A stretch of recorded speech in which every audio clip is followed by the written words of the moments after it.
Senhor Jesus, nós pedimos a permissão para iniciarmos os nossos estudos, muito agradecidos sempre por esta oportunidade encarnatória, por mais um dia, junto aos nossos entes queridos, por mais um dia de aprendizado, por mais um dia de oportunidade de aprendizado através desses estudos tão maravilhosos, realizados através dessas obras que foram nos enviadas tão carinhosamente pelos nossos irmãos trabalhadores missionários. Agradecemos pelas bênçãos recebidas, pelos livramentos, e pedimos em nome do nosso Pai, pelos irmãos que sofrem, que atravessam momentos de dor, de dificuldade, de muito sofrimento físico, espiritual e material, que todos possam ser abençoados e fortalecidos pelo manto sagrado da nossa Mãe Santíssima. Que esse fortalecimento os envolva, trazendo a eles fé e esperança, sempre no melhor amanhã. Pedimos, então, a permissão para iniciarmos os nossos estudos com a prece que Jesus nos deixou. Pai nosso que estais nos céus, santificado seja o vosso santo nome. Venha a nós o vosso reino, seja feita a vossa vontade, assim na terra como nos céus. O pão nosso de cada dia, Senhor, dai-nos hoje. Perdoai as nossas ofensas, assim como nós perdoamos a quem nos tem ofendido. E não nos deixeis cair em erros e em tentações, mas livra-nos, Senhor, da prática de todo o mal, que assim seja.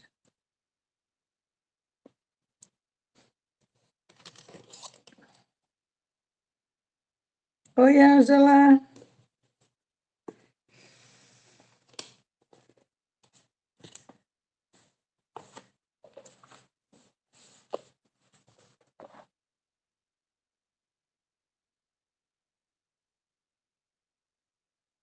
Você está sem som. É capítulo 3, o item 6, né? Isso. Você lê para nós? Leio. Porém, posso começar? Porém, os males mais numerosos são os que o homem cria pelos seus vícios, os que provêm do seu orgulho, do seu egoísmo, da sua ambição, da sua cupidez, de seus excessos em tudo. Aí a causa das guerras e das calamidades que estas acarretam, das dissensões, das injustiças, da opressão do fraco pelo forte, da maior parte, afinal, das enfermidades. Deus promulgou leis plenas de sabedoria, tendo por único objetivo o bem.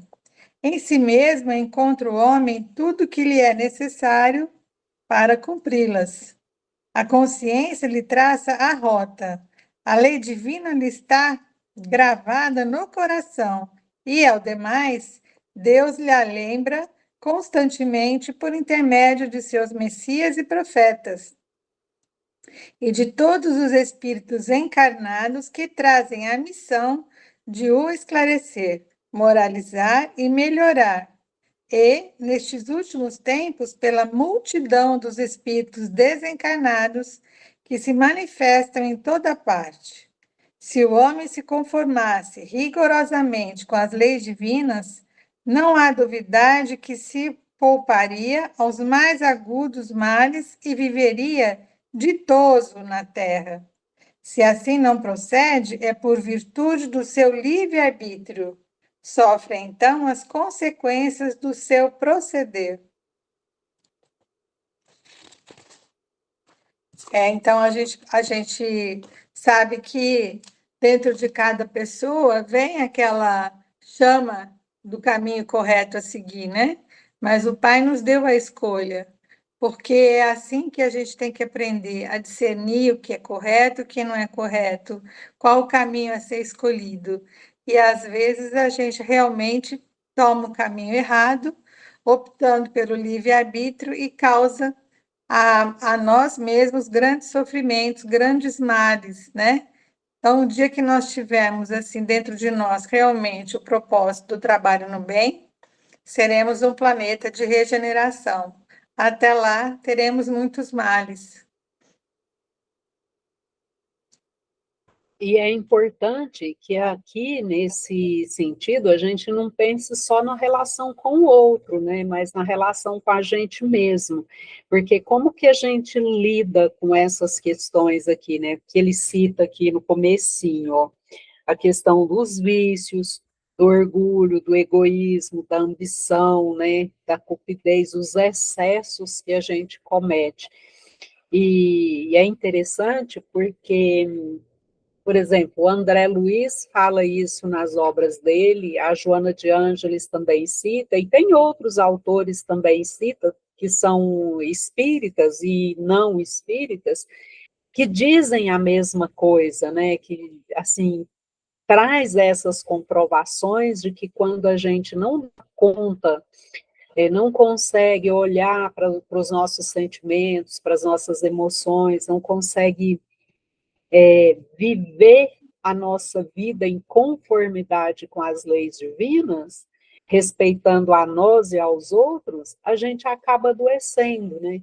Quer dizer, a doença é o termômetro de Deus na nossa vida para mostrar para a gente que a gente está no caminho errado, né? E muita gente ainda não compreende isso ainda, e não aceita também, né? Então, aí eu falo assim, eu fico encantada porque essas, né, essas observações, elas perpassam por todas as obras, elas estão presentes em todas as obras.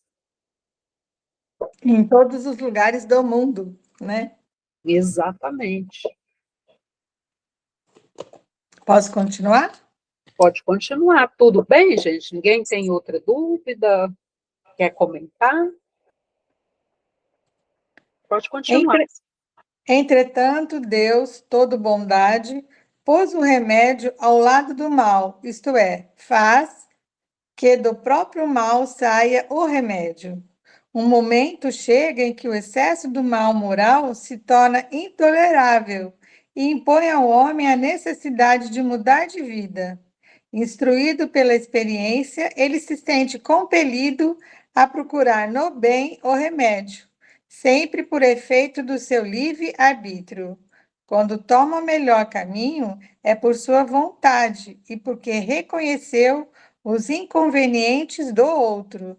A necessidade, pois, o constrange a melhorar-se moralmente, para ser mais feliz, do mesmo modo que o constrangeu a melhorar as condições materiais de sua existência. Então, a gente sabe que sempre através do mal virá o bem, né? Virá a consequência, porque só quando a gente queima o dedo é que a gente descobre que aquele lugar estava quente, né? Então, é assim com as crianças teimosas. Deus deixa a gente escolhendo os caminhos difíceis até que fica tão insuportável que você tem que retroceder e rever todas as suas escolhas, né? Para que a gente faça um novo recomeço. É perfeito. E é para isso que as doenças servem, né? Para fazer a gente voltar aí no tempo. As doenças físicas, espirituais e morais, né? Exatamente, exatamente. Tudo bem, gente? Todo mundo caladinho? É, tá todo mundo quietinho, né? É, 8. Pode dizer-se que o mal é a ausência do bem, como o frio é a ausência do calor. Assim como o frio não é um fluido especial, também o mal não é atributo distinto. Um é o negativo do outro. Onde não existe o bem, forçosamente existe o mal. Não praticar o mal já é um princípio do bem. Deus somente quer o bem. Só do homem procede o mal. Se na criação houvesse um ser preposto ao mal, ninguém o poderia evitar. Mas, tendo o homem a causa do mal em si mesmo, tendo simultaneamente o livre-arbítrio e por guia as leis divinas, evitá-lo-á sempre que o queira. Tomemos para termo de comparação um fato vulgar. Sabe um proprietário que nos confins de suas terras há um lugar perigoso, onde poderia perecer ou ferir-se quem por lá se aventurasse. Que faz a fim de prevenir os acidentes? Manda colocar perto um aviso, tornando defeso ao transeunte ir mais longe por motivo do perigo. Aí está a lei, que é sábia e previdente. Se, apesar de tudo, um imprudente desatende o aviso e vai além do ponto onde este se encontra e sai-se mal, de quem se pode ele queixar, senão a si próprio? Outro tanto se dá com o mal. Evitá-lo-ia o homem se cumprisse as leis divinas, por exemplo. Deus pôs limite à satisfação das necessidades. Desse limite, a saciedade adverte o homem. Se este a ultrapassa, falo voluntariamente. As doenças, as enfermidades, a morte que daí podem resultar, provém de sua imprevidência, não de Deus. Então, são as nossas escolhas, né? Através do nosso livre-arbítrio. Se a gente procura um caminho mais difícil, que terão consequências difíceis, não temos como culpar a Deus se for escolha nossa, individual, né? Se o aviso estava ali, mas você teme ir à frente, como se você estivesse, por exemplo, numa festa e tivesse ido é, é, com o seu próprio carro, com o seu próprio veículo, e teria que voltar dirigindo, né? Aí você, na festa, imprudentemente, começa a ingerir bebida alcoólica, você está indo por um caminho que a sua consciência lhe adverte, cuidado, não faça isso, mas você vai o quê? Infringindo a seta de aviso. Então, você está correndo um risco de, consequentemente, pode ser que aconteça algo inesperado. E aí foi a vontade de Deus? Absolutamente. Foi a sua escolha, através do seu livre-arbítrio, que fez a escolha de se alcoolizar e voltar dirigindo. Pode um momento de grande necessidade, de um grande reflexo, não ser possível, porque o álcool te deixa adormecido, seus reflexos ficam extremamente lentos. E aí a consequência de um possível acidente, uma possível a situação muito mais delicada, não se pode culpar a Deus, porque foi a sua própria escolha. Então, é muito fácil jogar na culpa, né? Ah, estava marcado, estava determinado que essa situação difícil aconteceria. Nem sempre. É verdade. E, por outro lado, também, eu percebo assim, ó, por exemplo, hoje a gente sabe que os cardiologistas, por exemplo, eles já falam, né, que a gente precisa, por exemplo, perdoar. E aí, o que que acontece? Às vezes a gente guarda tantas mágoas, mesmo sabendo que aquilo não faz bem, porque pensa, nós que conhecemos o Evangelho, a gente sabe que guardar mágoa, né, que não perdoar, não faz bem para a gente. Mas a gente ainda não consegue, né, às vezes, fazer tudo da forma como deveria. E aí vem as doenças, né? Por exemplo, vem um câncer. E a gente sabe que um câncer está relacionado com as mágoas que a gente guarda, com a raiva que a gente guarda, com os relacionamentos difíceis que a gente, né, ficou ali se contorcendo e tudo, e aquilo a gente somatizou no próprio corpo, né? Mas são escolhas que a gente faz, porque a gente prefere guardar a mágoa do que perdoar e se libertar daquilo, né, que cai na mesma situação. E, e o Evangelho também está aí para nos orientar, né, para nos dar esse guia, né? O que, que a gente deve fazer? As orientações de Jesus estão aí para nos ensinar, mas a gente prefere escolher outros caminhos, né? E às vezes esses caminhos são extremamente danosos, e aí a gente acaba tendo que aprender pela dor, porque aí quando a doença bate à porta, seja ela emocional ou física ou espiritual, aí a gente vai buscar o remédio de outra forma, né? A gente vai aprender pela dor. Sim, com certeza. A dor sempre acaba levando ao amor, né? Em qualquer situação. Exatamente. É uma maneira de a gente acordar, né? O tal do puxão de orelha com carinho que o pai nos permite ter, né? É o mal que Volta se para. transforma no bem, que ele está falando aqui, né? Exatamente. Item 9. Decorrendo o mal das imperfeições do homem e tendo sido este criado por Deus, dir-se-á, Deus não deixa de ter criado, senão o mal, pelo menos a causa do mal.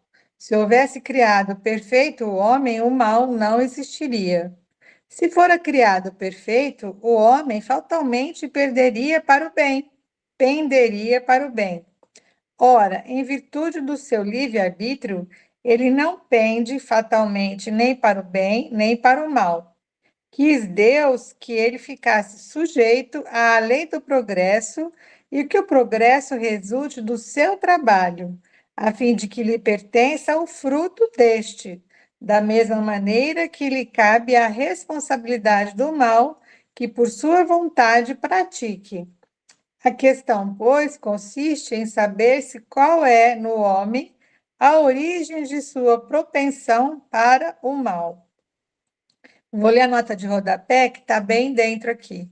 O erro está em pretender-se que a alma haja saído perfeita das mãos do Criador, quando este, ao contrário, quis que a perfeição resulte da depuração gradual do espírito e seja obra sua. Houve Deus por bem que a alma, dotada de livre-arbítrio, pudesse optar entre o bem e o mal e chegasse às suas finalidades últimas de forma militante e resistindo ao mal. Se houvera criado a alma tão perfeita quanto ele, e ao sair-lhe ela das mãos, houvesse associado a sua beatitude eterna, Deus tê-la-ia feito não à sua imagem, mas semelhante a si próprio.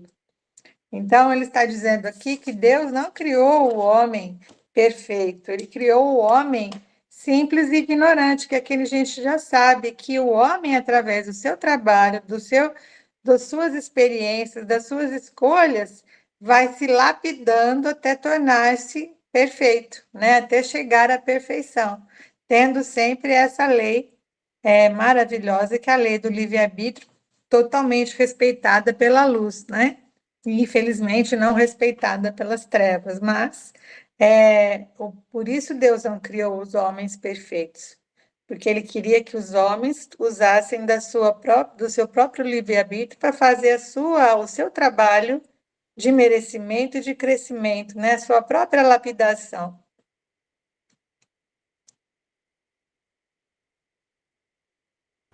Verdade, perfeito. Por mim pode continuar, tá tudo bem, gente? Tá todo mundo tão quietinho? É. Então, vamos lá, item 10. Estudando-se todas as paixões e mesmo todos os vícios, vê-se que as raízes de umas e outras se acham no instinto de conservação, instinto que se encontra em toda a pujança nos animais e nos seres primitivos mais próximos da animalidade, nos quais ele exclusivamente domina, sem o contrapeso do senso moral, por não ter ainda o ser nascido para a vida intelectual. O instinto se enfraquece à medida que a inteligência se desenvolve, porque esta domina a matéria. O espírito tem por destino a vida espiritual, porém, nas primeiras fases da sua existência corpórea, somente as exigências materiais lhe cumpre satisfazer, e para tal, o exercício das paixões constitui uma necessidade para o efeito da conservação da espécie e dos indivíduos, materialmente falando. Mas, uma vez saído deste período, outras necessidades se lhe apresentam, a princípio semi-morais e semi-materiais, depois exclusivamente morais. É então que o espírito exerce domínio sobre a matéria, sacode-lhe o jugo, avança pela senda providencial que se lhe acha traçada e se aproxima do seu destino final. Se, ao contrário, ele se deixa dominar pela matéria, atrasa-se e se identifica com o bruto. Nessa situação, o que era outrora um bem, porque era uma necessidade da sua natureza, transforma-se num mal, não só porque já não constitui uma necessidade, como porque se torna prejudicial à espiritualização do ser. Muita coisa que é qualidade na criança torna-se defeito no adulto. O mal é, pois, relativo e a responsabilidade é proporcionada ao grau de adiantamento. Todas as paixões têm, portanto, uma utilidade providencial, visto que, a não ser assim, Deus teria feito coisas inúteis e até nocivas. No abuso é que reside o mal e o homem abusa em virtude de seu livre-arbítrio. Mais tarde, esclarecido em seu próprio interesse, livremente escolhe entre o bem e o mal. Aqui ele está falando do começo da criação do espírito, né? Que o espírito ainda é muito ignorante, então ele está realmente preocupado apenas com a parte animalesca, né? Cuidado dos seus cuidados materiais exclusivamente, a sobrevivência, né? Então está muito mais próximo moralmente dos animais do que no desenvolvimento moral. Mas a partir das experiências, das encarnações, dos aprendizados que ele vai vivenciando, ele começa a sentir necessidade de coisas semi-materiais, né? Começa a se preocupar com o outro, com a família, né? Em prover uma segurança. Então, pensa assim no início, né? No Homem das Cavernas, ele cuidava dele mesmo, ele procurava para ele, né? E cuidava dele. Depois ele forma uma família, ele já tem cuidado com a família, com a companheira, com os filhos, já protege, já procura uma gruta, e assim vai esse caminhar estritamente material. Depois, com o tempo, passa para ser um cuidado semimaterial. Esses progressos, eles são bem gradativos, né? Não acontecem da noite para o dia, 2 ou 3 encarnações e já está lapidado. São várias, centenas de encarnações para ir você tirando uma casquinha mais grossa sobre o seu desenvolvimento. Então, é um trabalho muito árduo que cada um tem que fazer. E sempre com a opção de usar o seu livre-arbítrio, mesmo na animalidade, né? Se o homem mata para se defender, é uma coisa, se ele mata pela raiva e pelo ódio, é outra coisa, né? E é interessante que se a gente for avaliar, né, na nossa encarnação, se a gente pegar do início até onde a gente está agora, a gente passa por todo esse processo, parece que é uma lembrança, né, desse processo que você disse aí. Porque se a gente pensar na criança, né, a criança, desde o nascimento até um aninho de idade, por exemplo, ela está completamente nessa fase instintiva ainda. Aí eu fico aqui olhando meu netinho e pensando, já fez um aninho, já começou a conversar, já começou a fazer escolhas, já começou a, né, eu quero é aquilo. E aí é interessante que a gente percebe tudo isso aqui, né? É como se cada intenção a gente voltasse no tempo para as nossas células relembrar todo o progresso de humanidade que a gente já experimentou, né? Enquanto ser, desde a criação. É interessante isso, né? Então, cada de tudo que a gente já vivenciou. Sim.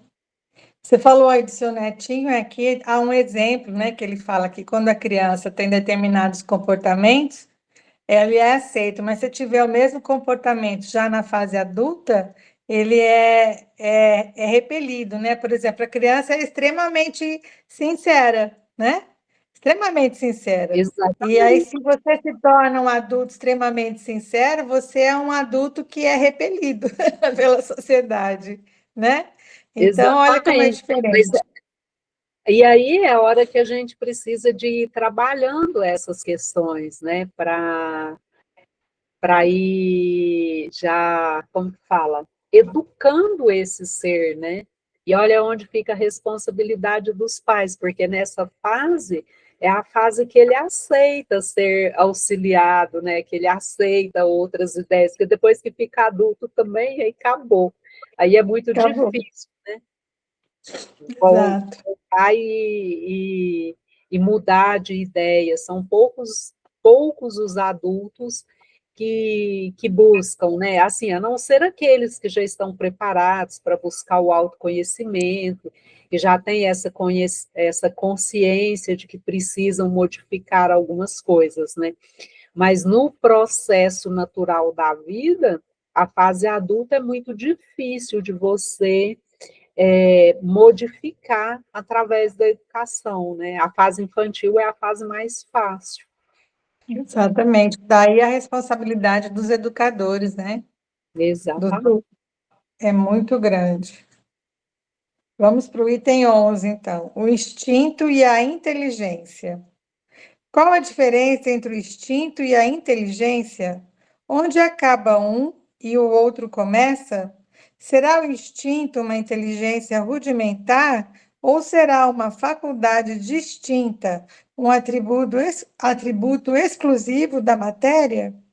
O instinto é a força oculta que solicita os seres orgânicos a atos espontâneos e involuntários, tendo em vista a conservação deles. Nos atos instintivos não há reflexão, nem combinação, nem premeditação. É assim que a planta procura o ar, se volta para a luz, dirige suas raízes para a água e para a terra nutriente. Que a flor se abre e fecha alternativamente, conforme se lhe faz necessário. Que as plantas trepadeiras se enroscam em torno daquilo que lhes serve de apoio ou se lhe agarram com as gavinhas. É que pelo instinto que os animais são avisados, é pelo instinto que os animais são avisados do que lhes convém ou prejudica, que buscam, conforme a estação, os climas propícios, que constroem sem ensino prévio, com mais ou menos arte, segundo a espécie, leitos macios e abrigos para suas progenientes, armadilhas para apanhar a presa de que se nutrem, que manejam destramente as armas ofensivas e defensivas de que são providos, que os sexos se aproximam, que a mãe choca os filhos e que esses procuram o seio materno. No homem, só em começo da vida o instinto domina com exclusividade. É por instinto que a criança faz os primeiros movimentos, que toma o alimento, que grita para exprimir as suas necessidades, que imita o som da voz, que tenta falar e andar. No próprio adulto, certos atos são instintivos, tais como os movimentos espontâneos para evitar um risco, para fugir a um perigo, para manter o equilíbrio do corpo. Tais ainda o piscar das pálpebras para moderar o brilho da luz, o abrir maquinal da boca para respirar e etc. Então, ele está dizendo aqui que o instinto ele é natural, né? Natural dos seres vivos, dos animais, dos vegetais, inclusive do homem em tenra idade, né? Não é uma inteligência que é trabalhada, ele é nato, né? Ele vem dele mesmo, as próprias espécies procuram como se manter, como sobreviver, como se defender, né? Como criar o seu ninho, como procurar uma espécie para se reproduzir e tudo instintivamente. Pode complementar, Luziane.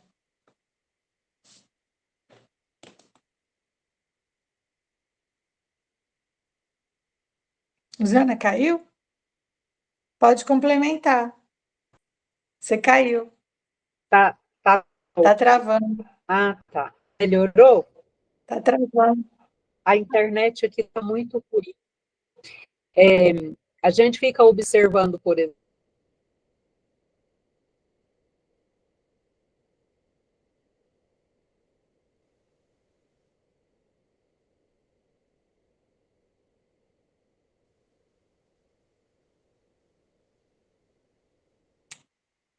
Travou dela.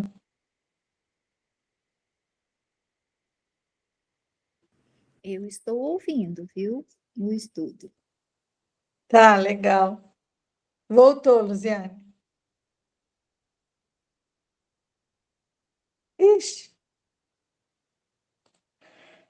Então, o instinto, ele é nato, ele nasce com o ser, o ser vivo, ele tem dentro de si o instinto de sobrevivência, o instinto da multiplicação, da preservação, né?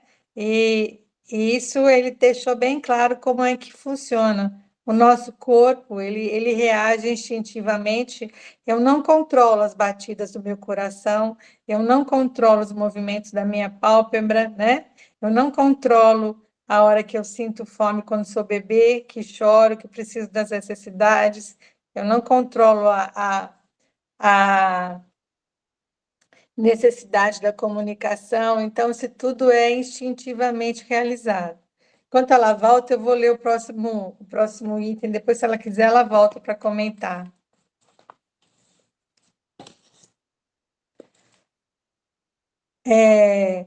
A inteligência se revela por atos voluntários, refletidos, premeditados, combinados, de acordo com a oportunidade das circunstâncias. É incontestavelmente um atributo exclusivo da alma. Todo ato maquinal é instintivo. O ato que denota reflexão, combinação, deliberação é inteligente. É um livre, o outro, um é livre, o outro não o é. O instinto é guia seguro, que nunca se engana. A inteligência, pelo simples fato de ser livre, está por vez sujeita a errar. Ao ato instintivo falta o caráter do ato inteligente. Revela, entretanto, uma causa inteligente, essencialmente apta a prever. Se se admite que o instinto procede da matéria, ter-se-á de admitir que a matéria é inteligente, até mesmo bem mais inteligente e previdente do que a alma, pois que o instinto não se engana, ao passo que a inteligência se equivoca. Se se considerar o instinto uma inteligência rudimentar, como se há de explicar que, em certos casos, seja superior à inteligência de que raciocina? Como explicar que torne possível se executem atos que esta não pode realizar? Se ele é atributo de um princípio espiritual de especial natureza, qual vem a ser esse princípio? Pois que o instinto se apaga, dar-se-á que esse princípio se destrua?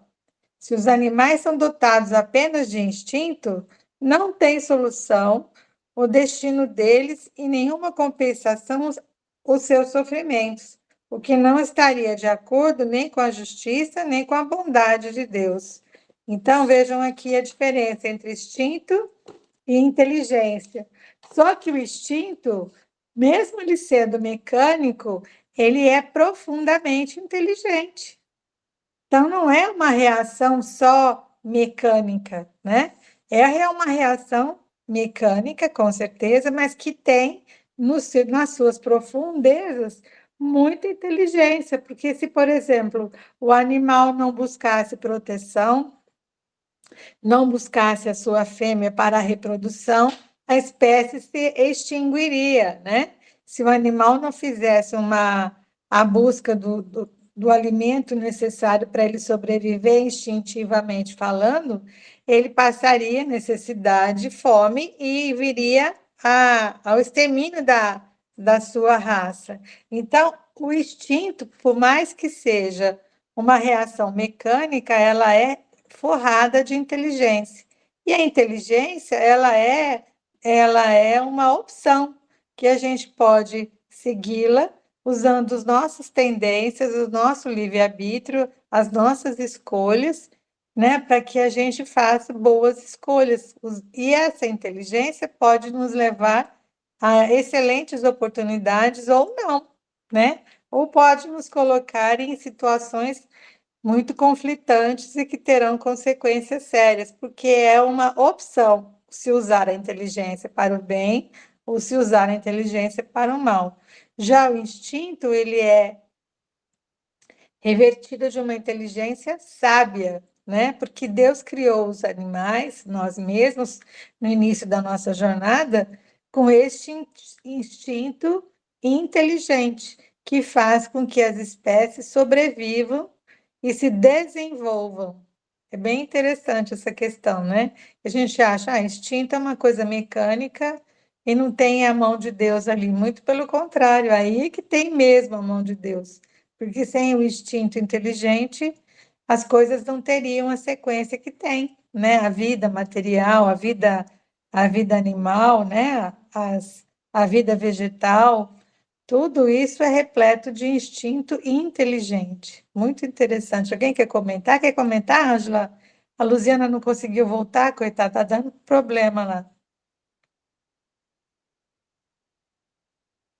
Uai, Simone, o que eu posso comentar é que está muito bom o estudo. Eu estou, assim, tentando me localizar um pouquinho, que eu não vi onde estava o começo, né? Mas uma coisa que foi comentada aqui, eu acho que foi a Luziana, né? Mais no começo, não, foi comentada, não. Eu comentei no SECLE essa semana, e aí agora eu estou percebendo. Eu falei assim para alguém lá, ai, quando a gente vai passar uma roupa e coloca uma palestra, é tão bom, um estudo é tão bom, e as coisas rendem tanto que você faz um monte de coisas num intervalo pequeno, porque eu acho que você entra naquela sintonia, né?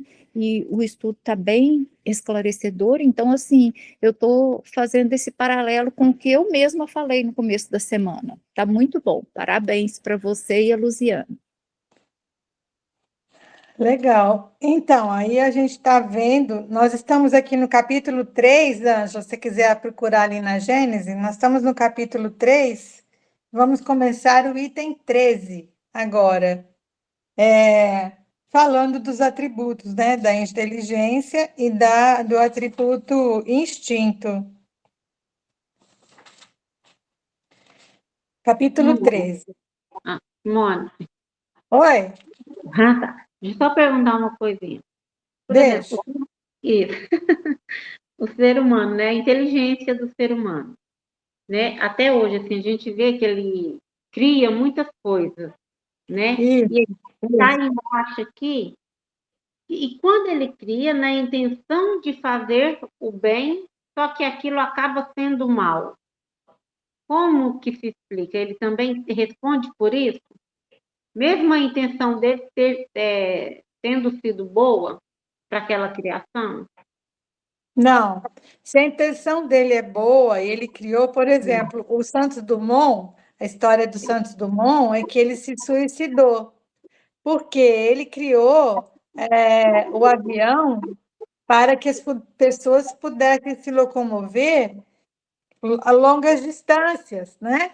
E ele viu que o avião foi usado na guerra para bombardear países rivais. E ele ficou tão desgostoso porque a criação dele era para o bem, para ajudar a locomoção das pessoas em longas distâncias, que era muito difícil, né? E quando ele viu que o avião estava sendo utilizado para levar bomba e destruir outros países, ele não suportou a dor e tirou a própria vida. Então, quem cria coisas para o bem, o uso dessas coisas é depois transformada em coisas que são usadas para o mal, não tem responsabilidade sobre isso. Aquele que modificou o ato da criação, sim.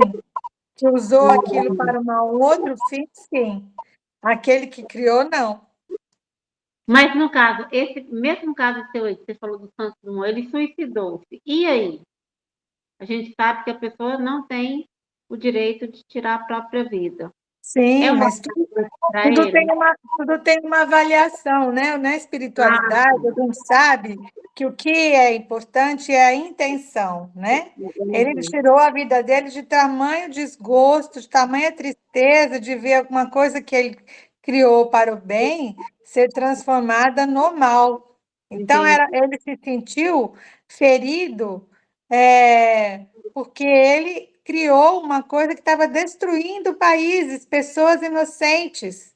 Então, ele se sentiu muito infeliz. Então, nesse caso, cada caso é sempre um caso, né? Nós sabemos que quem tira a sua própria vida está ferindo uma lei sagrada do Pai, mas tem sempre uma avaliação. Qual é a intenção? Por que ele fez aquilo, né? Ao invés de, por exemplo, suponhamos que ele tivesse que ficar 40 anos no umbral, ele ficou 5, entendeu? Então, Entendi. cada caso é um caso. Aquela pessoa que tira a sua própria vida, mas por uma futilidade, por um egoísmo, porque ela é muito rica e perdeu tudo, então ela não quer estar à frente da sociedade hoje como uma pessoa simples, sem as posses que ela tinha, é uma pessoa orgulhosa. É Não, uma pessoa que entendi. está fugindo de uma prova e começaria, entendeu a diferença? Então, na Entendi. espiritualidade, o que consta, o que pesa é sempre a intenção. Qual é a intenção daquele ato, né? Uma pessoa que pula no rio, sabendo que não sabe nadar, no intuito de ajudar aquela pessoa que está se afogando, sabendo que ela pode passar a perecer, ela está, entre aspas, cometendo um suicídio. Mas qual é a intenção? De ajudar aquela criança que está se afogando. Então, pode ser que ele seja socorrido tanto quanto a criança e nenhum venha a óbito. Mas, se ele for a óbito, não tinha esta intenção do suicídio, tinha a intenção do socorro. Entendeu como é que funciona? Então, na Entendi. espiritualidade, é sempre isso que é avaliado, a intenção daquele ato em si. Aham. Ok. Nós estávamos lendo aqui o capítulo anterior, que estava falando sobre a inteligência e sobre o instinto, né? E aí eu falei aqui com o pessoal, enquanto você estava tentando retornar, Luziane, que o instinto, ele é um reflexo mecânico, mas muito inteligente, né? Que a mão de Deus está ali naquele instinto. Porque se não houvesse um instinto inteligente, as espécies não iam procurar os seus semelhantes e sexos opostos para poderem se reproduzir, as plantas não conseguiriam encontrar maneira de subsistir, etc, etc. Né? O ser humano, na sua tenra idade, não teria o instinto inteligente de chorar para dizer que está com fome, ou que está precisando ser trocado, ou que está com dor. Então, este instinto, ele não é meramente mecânico, ele é mecânico, mas ele é de uma inteligência suprema, que é a mão de Deus nos seres que ele criou, né? Já a inteligência, ela é realmente uma situação que a gente controla, que a gente domina e que a gente tem a escolha de usá-la como quiser, para o bem ou para o mal. Aí, dependendo das suas escolhas, você terá as suas consequências em relação à inteligência. Quer complementar? Você está muda. Outro dia eu presenciei uma cena aqui em casa que assim me chamou muita atenção, né, para a gente pensar como que as coisas acontecem. Eu tenho duas cachorras, tem uma que ela é muito agitada, todo mundo que chega, ela quer pular, ela quer brincar, e ela é assim, ela é estovada, ela é muito agitada. Aí outro dia, meu netinho saiu por ali, foi lá para a área, e eu fui atrás, né? Quando eu cheguei lá, ela estava quietinha, tinha em pé, e ele em pé do lado dela, passando a mão nela. Eu fiquei pensando, né? Falei, como que ela não faz isso com os adultos? Ela age daquela forma só com a criança. Olha como que é uma questão do instinto, né? É o que você é uma ação inteligente, porque ele é só uma criança, ele tem 1 ano e 6 meses. Se ela fosse pular nele, ela ia jogar ele no chão, né? Mas ela é uma cachorra, ela não vai pensar isso. Mas como que ela consegue agir assim, né? É interessante para a gente imaginar, né? Exatamente, é inteligência, né? Inteligência é um instinto inteligente, é isso que deixa bem claro aqui, que o instinto não é apenas mecânico, ele é recheado de inteligência da inteligência de Deus, né? Que colocou essa semente aí o toque dele, né? Que era fundamental para que as espécies pudessem se desenvolver e se reproduzir e se manterem, né?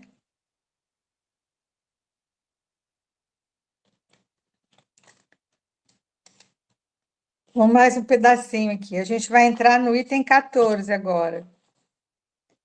Outra hipótese que, em suma, se conjuga perfeitamente à ideia da unidade de princípio, ressalta do caráter essencialmente previdente do instinto e concorda com o que o Espiritismo ensina no tocante às relações do mundo espiritual com o mundo corpóreo. Sabe-se agora que muitos espíritos desencarnados têm por missão velar pelos encarnados, dos quais se constituem protetores e guias, que os envolvem nos seus eflúvios fluídicos, que o homem age muitas vezes de modo inconsciente sobre a ação desses eflúvios. Sabe-se aos demais que o instinto que, por si mesmo, produz atos inconscientes, predomina nas crianças e, em geral, nos seres cuja razão é fraca. Ora, segundo esta hipótese, o instinto não seria atributo nem da alma, nem da matéria. Não pertenceria propriamente ao ser vivo. Seria efeito da ação direta dos protetores invisíveis que supririam a imperfeição da inteligência, provocando os atos inconscientes necessários à conservação do ser. Seria qual a andadeira com que se amparam as crianças que ainda não sabem andar. Então, do mesmo modo que se deixa gradualmente de usar a andadeira, à medida que a criança se equilibra sozinha, os espíritos protetores deixam entregues a si mesmos os seus protegidos, à medida que esses se tornam aptos a guiar-se pela própria inteligência. Assim, o instinto, longe de ser produto de uma inteligência rudimentar e incompleta, se-lo-ia de uma inteligência estranha, na plenitude da sua força, inteligência protetora, supletiva da insuficiência, quer de uma inteligência mais jovem, que aquela compeliria a fazer inconscientemente para seu bem, o que ainda fosse incapaz de fazer por si mesma, quer de uma inteligência madura, porém momentaneamente tolhida no uso de suas faculdades, como se dá com o homem na infância e nos casos de idiotia e de afecções mentais. Disse proverbialmente que há um Deus para as crianças, para os loucos e para os ébrios. É mais veraz do que se supõe esse ditado. Aquele Deus, outro não é senão o Espírito protetor, que vela pelo ser incapaz de se proteger, utilizando-se da sua própria razão. Então, ele está querendo dizer aqui que nós temos sempre um protetor ao nosso lado, nos auxiliando, mas à medida que é possível que nós tenhamos discernimento, eles vão se afastando, deixando que a gente faça as nossas próprias escolhas.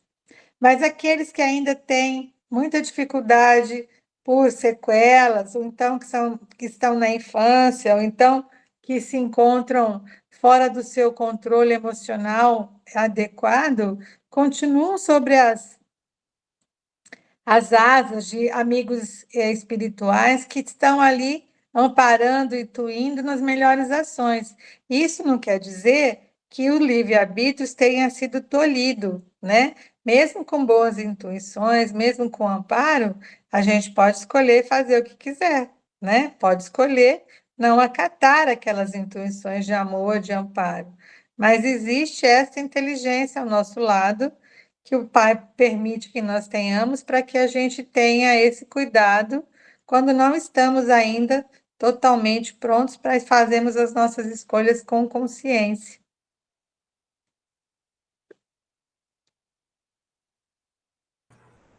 É tudo muito perfeito, né? A criação de Deus.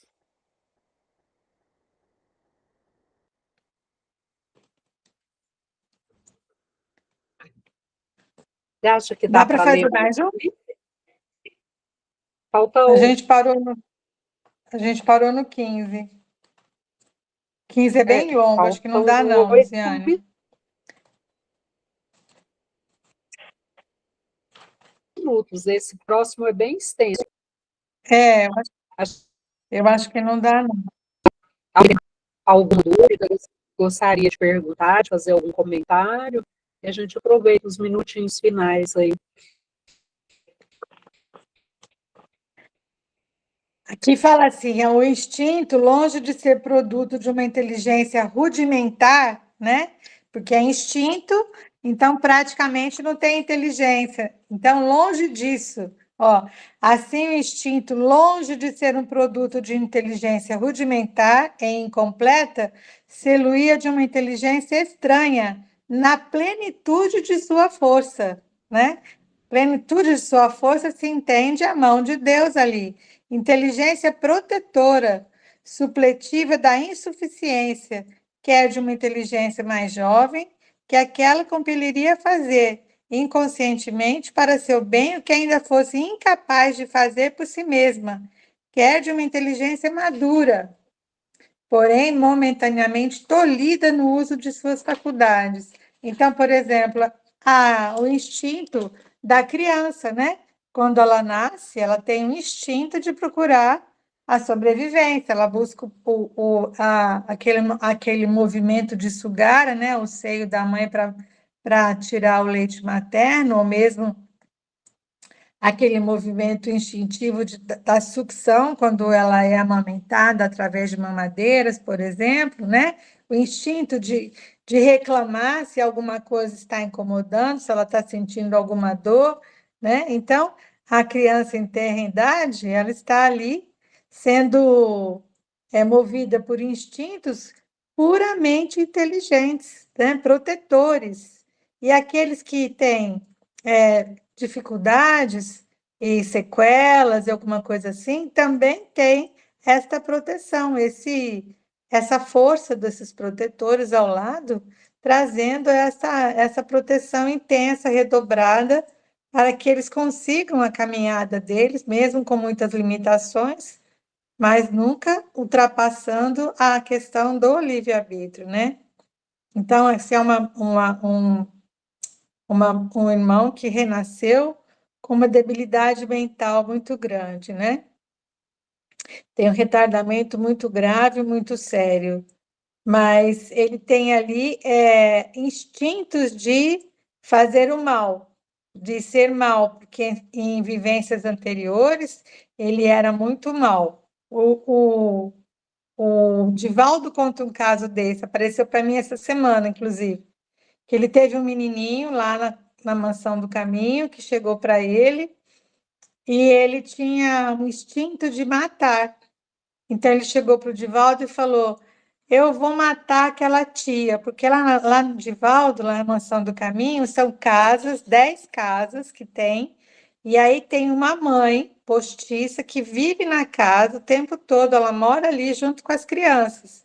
X crianças naquela casa. Então, dependendo da faixa etária, as crianças vão mudando de casa, né? Vão indo para outras casas.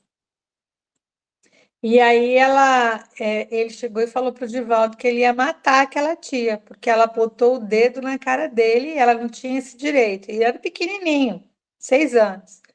Aí o Divaldo falou que ele não podia fazer isso. Mas por que que ela fez isso comigo? Porque ela tem o dedo e você tem a cara. O Divaldo era meio brincalhão, né? Mas me dá aqui a faca, respira. Se você sentir falta, necessidade, você vem aqui que a faca está guardada. Aí o menino acalmou e tudo voltou para a mãe. Aí veio uma outra situação. E aí a mãe falou: Eu não quero ele na casa. E o Divaldo trocava ele de casa e recolhia a arma. E aí trocava ele de casa e recolhia a arma. E aí o Divaldo chegou na 10ª casa, esse menino já estava com 15 anos. E o Divaldo chamou e falou: Olha, você passou por 10 casas, você não se adaptou a nenhuma delas, você não aproveitou a oportunidade que você estava recebendo do acolhimento, da orientação. Então, nós vamos te emancipar e você vai ser colocado para fora. Mas, tio, eu só tenho 15 anos. Ele falou: então, você só tem 15 anos, mas você passou por 10 tias, 10 mães, e nenhuma delas você respeitou. Eu não posso mais fazer nada por você aqui. Eu sempre estarei aqui para você, mas você não pode mais ficar aqui, porque você não aproveitou a sua oportunidade. E aí ele foi colocado para fora, eles deram um suporte para ele para fora, e o Divaldo foi olhar as facas que ele tinha recolhido, as lanças. Aí o Divaldo fala que tinham 10 facas, que tinha lança, que tinha uma garrucha que ele mesmo construiu lá na oficina de ferragens lá, ele fez um cano, fez um negócio de engate para poder matar a tia. Então tinha um arsenal de ferramentas para matar. Como era esse espírito, gente, que voltou? Altamente violento, altamente violento. Mesmo ele estando protegido, ele estando amparado, o mentor dele ao lado dele, ele voltou com esse instinto muito sério, muito forte. E aí tinha ali o Divaldo tentando equilibrar a situação, né? Mas era muito forte, porque ele era muito irritado, muito rebelde, muito agressivo, e as mães ficavam com medo de tê-lo, então mandava trocar de casa, trocava de casa, até que a última casa, a última mãe não quis mais e ele foi emancipado. Eu não me lembro direito do final da história, eu sei que o Divaldo não o deixou desamparado, mas quando foi avaliar o tanto de armas que ele tinha preparado e ele tinha guardado lá do menino, ele chegou à conclusão que era um espírito muito difícil e que teve todas as oportunidades, mas não quis abraçá-las, né? Então é a questão da inteligência, ela pode nos levar ao sucesso ou à infelicidade. Você já ouviu esse caso, Luciane? Não? Quer Nunca comentar? tinha ouvido, não. Eu até depois vou procurar para me entender, mas é bastante interessante, né? Assim, é uma reflexão para a gente fazer, né? Porque pensa, passar por 10 casas, né? Quer dizer, são 10 pessoas diferentes. Então, assim, mas é uma criança que também precisa de muito amor, né? Mas como faz? Aí chega um ponto que ela também tem o livre-arbítrio dela, né? E acaba que vai gerar um sofrimento, né, no futuro. O que será feito dessa criança? Porque se ali, com amor, ela Exato, não conseguiu, imagina se ela vai para o mundo, para a vida. Na vida, no mundo aí fora, não tem o mesmo amor que tem lá, né? exatamente. Então, ele escolheu vivenciar a dor, né? Porque ele foi tão rebelde, não conseguiu entrar no padrão que era exigido lá de comportamento, de respeito. As tias ficavam com medo dele e pediam que o Divaldo trocasse ele de casa. E foi trocando, até que com 15 anos foi a última casa que a tia não quis mais. Não, eu não quero ele lá, eu tenho medo dele, eu não fico bem. Eu estou com medo dele fazer algo com alguma criança, ele é muito intolerante, ele é muito perigoso, então eu não quero ele mais comigo. E aí chegou-se a uma situação incontrolável, né? Não tinha mais como.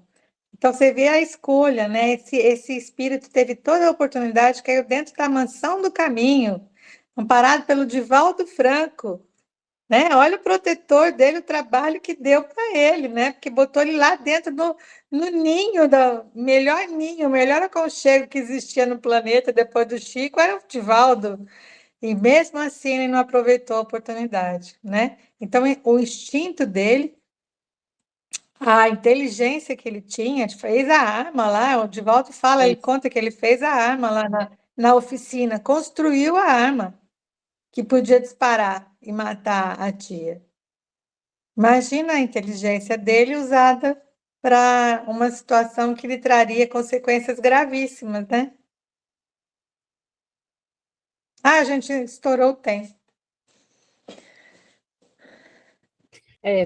Vamos lá. Alguém gostaria de fazer a prece para a gente encerrar? E a internet está horrível, né?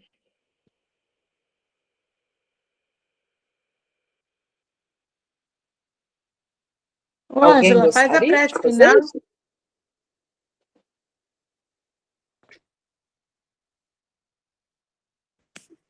Vai ser simples, tá? Como eu. É, vamos elevar o pensamento a Jesus, né?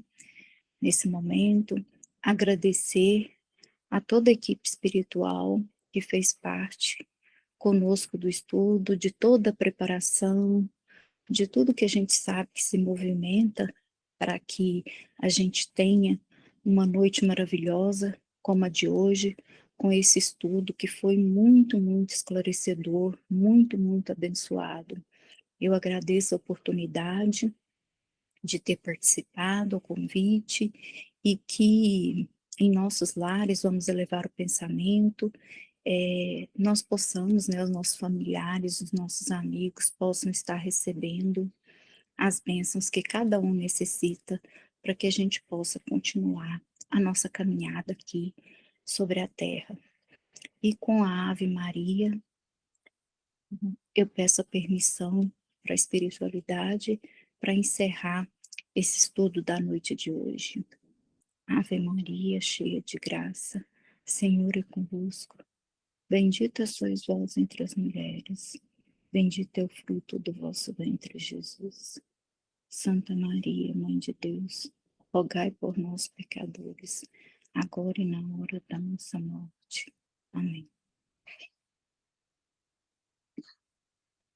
Tchau, gente. Até semana que vem, se Deus quiser. Boa noite, pessoal. Tchau. Boa noite a todos.